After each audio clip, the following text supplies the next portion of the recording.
Roda de entrevista desta noite tem como convidado especial o ex-governador, ex-senador, ex-prefeito de Aparecida de Goiânia, Maguito Vilela. Muita política, muita polêmica aqui.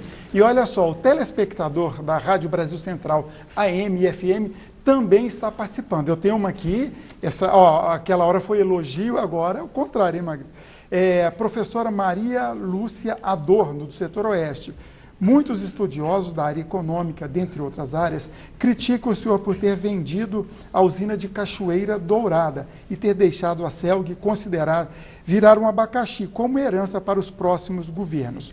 O porquê daquela venda e por que a CELG sem Cachoeira Dourada se tornou um abacaxi?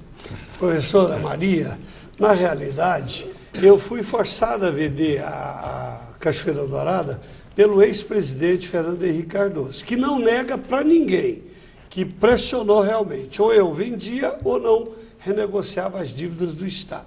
E o dinheiro de Cachoeira Dourada foi todo aplicado em escolas. Na época, a professora Terezinha era secretária, e muitas escolas surgiram no Estado, hospitais, asfalto nas estradas. Esse dinheiro de Cachoeira Dourada foi gasto por mim e pelo Naftali Alves, e muito bem, está lá todo o relatório do Tribunal de Contas do Estado, todo o relatório lá, aonde foi gasto esse dinheiro. E Cachoeira Dourada, ela apenas era uma geradora. Quem ganha dinheiro não é a geradora de energia, quem ganha dinheiro é a comercializadora de energia, que é a CELG, que faz a transmissão, que faz a comercialização, que compra energia, que vende energia por um preço muito maior. Então, isso não é realmente... Mas quando errou, então, em vender a CELG agora? Não, acertou. Todo o PMDB é contra. Eu fui a favor. Vende Cachoeira Dourada, vende a CELG, deve vender a Iquego, deve vender outras empresas. Problema de governo é segurança pública, é saúde, é educação.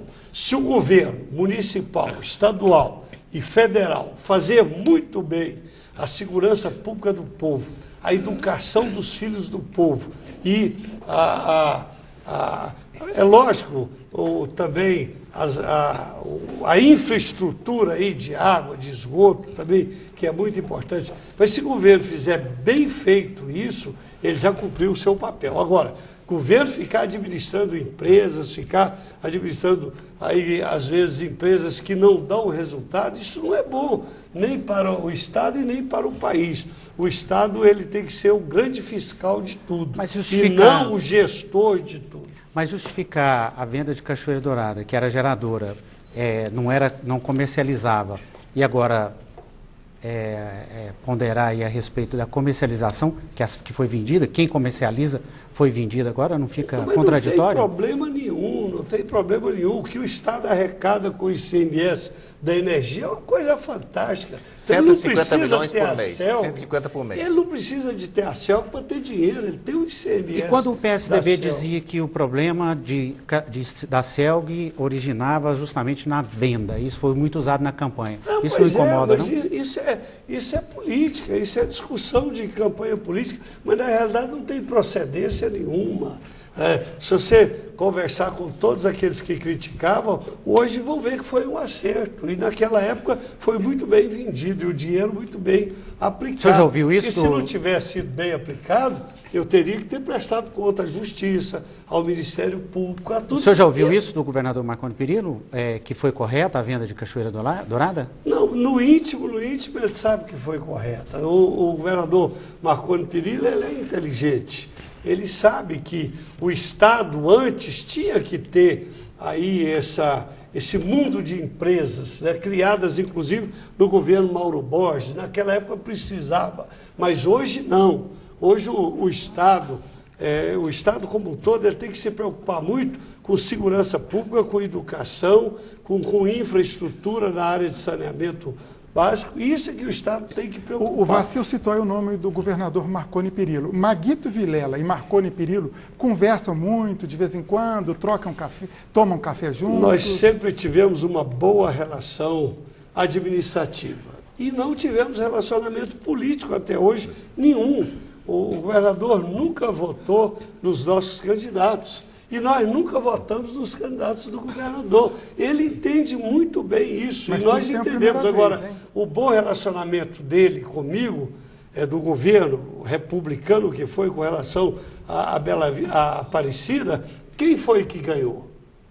Os 550 mil aparecidenses. Foi a cidade toda que ganhou com o nosso bom relacionamento. E se nós tivéssemos só brigado durante esses 8 anos, a cidade não ganharia nada, o povo não ganharia nada e nós, políticos, estávamos aí sendo criticados. Então, eu acho que a relação republicana, ela tem que existir. E todos nós temos que ter consciência disso. O senhor sabe das insinuações que algumas pessoas fazem aí, principalmente dentro do próprio PMDB, inclusive aliados de Caiado e de Iris Rezende, que insinuam que o senhor estaria a serviço do Palácio?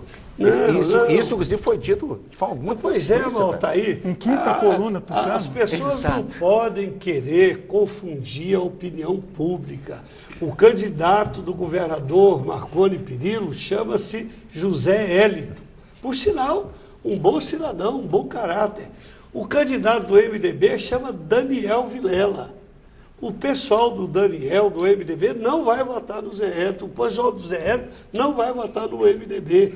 O candidato do DEM chama-se Ronaldo Caiado. Então, isso está muito claro. Agora, vai ficar querendo confundir o povo? Não, a turma do Maguito vai votar no Zé Hélito. Não, a turma do Zé Hélito vai votar no Daniel, turno, né? Ou no Caiado. Não existe isso. Pelo amor de Deus, o povo é inteligente, o povo é muito inteligente. O senhor sabe das insinuações de dentro do PMDB? O senhor conhece? Não, pois é, mas não, isso talvez tenha sido aquele grupinho para querer desestabilizar a candidatura do Daniel, mas na realidade cada partido tem o seu candidato. E será possível que não vai votar? É lógico que vai. Agora, no segundo turno é outra história. Aliás, segundo Como é que é turno, outra história? O Enzo e Vacil e o Altair, segundo turno vai depender muito do primeiro. Sim. Os bombardeios, se acontecerem no primeiro turno, vai inviabilizar apoios no segundo turno. Então, o que eu acho é que, aliás, eu sou contra todo tipo de bombardeio em campanha política, mas os 3 candidatos, eles têm que ter posição de estadista. Eles têm que mostrar ao povo que quer um Estado unido, que quer um povo unido para poder desenvolver. Não é ficar falando mal um do outro, porque o segundo turno, naturalmente, vai depender do primeiro turno. É outra eleição, é outra situação. Se tiver, né? Porque, de repente, um dos 3 pode ganhar até no primeiro turno. Mas, se tiver segundo turno, aqueles que tiverem um comportamento republicano, um comportamento decente, um comportamento de políticos civilizados, eles vão ter apoio, inclusive vão ter mais apoio do segundo turno depende do comportamento dos dois. Do primeiro. Isso, bom, sem dúvida nenhuma. Olha só, tem o número do WhatsApp aí na tela e o telespectador continua fazendo perguntas. Vamos dar um espaçozinho aqui. E é muita coisa. Bom, o Aloísio Cebolinha agradece, né, o trabalho e elogia o Daniel como perfil jovem. Aqui o Antônio Carlos Martins de Formosa fala sobre o apoio do Ernesto Roland, já falamos sobre esse assunto, obrigado pela participação. Tem o Bruno Romano perguntando a sua opinião sobre a condenação em segunda instância. Essa polêmica toda envolvendo o ex-presidente Lula, né, que não se aplica somente ao caso dele. Qual que é a sua opinião? Bom, eu agradeço ao Cebolinha, ao Bruno, a todos aí. Eu não conheço profundamente os processos que estão sendo julgados lá, mas é lógico que a justiça, ela tem que ser justa, né? Ela tem que fazer justiça. E nós temos que aguardar. Eu acho que não pode haver pré-julgamento contra ninguém. A justiça tem que ter as provas que precisa ter para condenar aqueles que precisam ser condenados e absolver absolver quem realmente precisa ser absolvido. Maguito, o ex-presidente Lula, numa entrevista à SAG 730, chegou a considerar a aliança aqui, não falou muito sobre o assunto, mas citou especificamente o seu nome. Tem alguma conversa? Vocês já chegaram a conversar sobre uma possibilidade de PT e MDB juntos aqui, com Lula, com o MDB daqui subindo no palanque de Lula, por exemplo, ou liberando?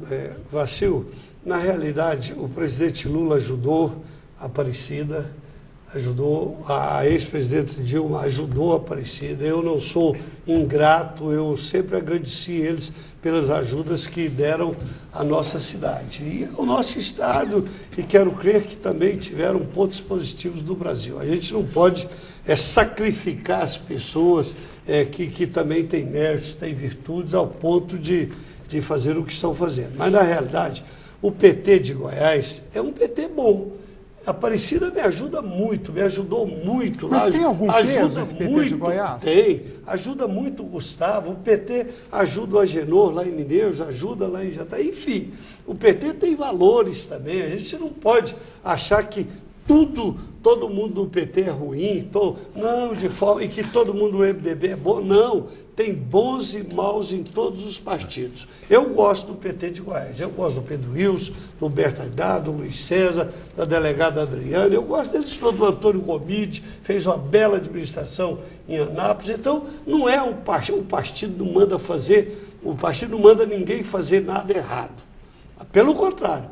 O partido ensina a fazer o bem. Agora, o cidadão, às vezes, desvirtua. Mas isso não é só do PT, não. Em todos os partidos. Tem vaga em todos os segmentos. Tem vaga para o PT na chapa de Daniel Vilela, na vice ou no Senado? Não, isso eu não posso dizer. O Daniel que está tratando desses assuntos. O senhor é um dos... O senhor está na campanha? Com todo mundo. Está conversando. Eu só pedi ao Daniel e tem pedido ao meu partido para não ir procurar os partidos que já têm candidato. Vamos respeitar. O PSDB tem candidato? Vamos respeitar. O partido está certo em lançar candidato. Partido que não lança candidato não é partido. Correto. O DEM lançou o seu candidato, vamos respeitar. Eu nunca falei em buscar um diretório do DEM. Nunca falei em buscar um vereador do DEM. Nunca falei em buscar um vereador, um prefeito do DEM. Não deve ser esse o papel do político sério, do político correto. Não é? O partido ele tem o direito de ter candidato. E eu sempre advoguei isso. Todos os partidos têm que ter candidatos, até para a sociedade ter um leque maior de opções e não ficar apenas entre dois ou três. A divisão da oposição agora, enxergada como racha por alguns, vai sobrar uma situação. Quais são os candidatos a senador do PMDB? Ao Senado? Isso. Não. PMDB? Não, de forma nenhuma. O PMDB tem o Pedro Chaves como pré-candidato e está surgindo também a possibilidade do secretário de governo, Agenor Mariano, também colocar Chapa o seu pura, nome, PMDBista? com o seu nome, colocar o seu nome em apreciação. Então, o MDB tem nome, sim, para apresentar, mas também está buscando alianças com o PP, com o PSD, isso não é segredo para ninguém. E não estamos buscando alianças nas madrugadas ou durante o período noturno, não. Está sendo feito de forma transparente. Quem? Agora, a aliança, os partidos têm que concordar com o projeto que está sendo elaborado, né? Senão elas não frutificam. De forma que vamos aguardar. Agora é época de plantar. Wilder. Mas nessa composição aí não tem espaço para o Wilder. Exato. Do PP, senador. Pois é, o PSDB tem bons candidatos, excelentes candidatos, e não vai poder contemplar todos. Só tem 2 vagas. Né? Aqueles que o PSDB não está oferecendo vaga, nós vamos conversar com eles e ver a possibilidade de uma aliança. Ok, vamos para mais um intervalo, já fechamos o segundo bloco, o telespectador fazendo muitas perguntas. Eu abro o próximo bloco com mais perguntas dos telespectadores. Voltamos em instantes.